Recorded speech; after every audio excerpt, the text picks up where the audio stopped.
બોટાદની ચૂંટણી પહેલા કોંગ્રેસે સરકાર સામે બાયો ચઢાવી સોમનાથથી દ્વારકા સુધી ખેડૂત આક્રોશ યાત્રા યોજાયા બાદ કોંગ્રેસ રાજ્યભરમાં વધુ એક વખત યાત્રા યોજવા જઈ રહી છે।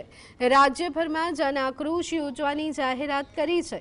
રાજ્યના 5 ઝોનમાં અલગ અલગ મુદ્દાઓને લઈ કોંગ્રેસ 60 દિવસ સુધી જન આક્રોશ યાત્રા યોજશે।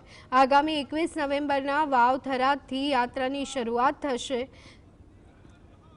तो पहला फेजनी यात्रानी शुरुआत ढीमाथी करवामां आवशे, जे 1100 किलोमीटर सुधी भ्रमण करशे। पहला फेजनी यात्रानुं बेचराजीमां समापन थशे। खेडूतोना मुद्दा, युवानोना मुद्दा, महिलाओना मुद्दा, मोंघवारी सहितना मुद्दाओने लई कोंग्रेस गामे गाम जाहेर सभा योजशे।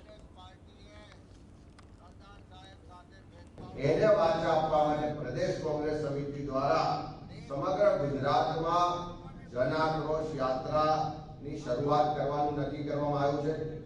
આ યાત્રા અલગ અલગ ફેઝમાં યોજાશે અને આખા ગુજરાતને 5 ફેઝમાં વિભાજિત કરી અને લગભગ 60 દિવસની આ યાત્રાની શરૂઆત 21મી નવેમ્બરના રોજ અમે કરવા જઈ રહ્યા છીએ।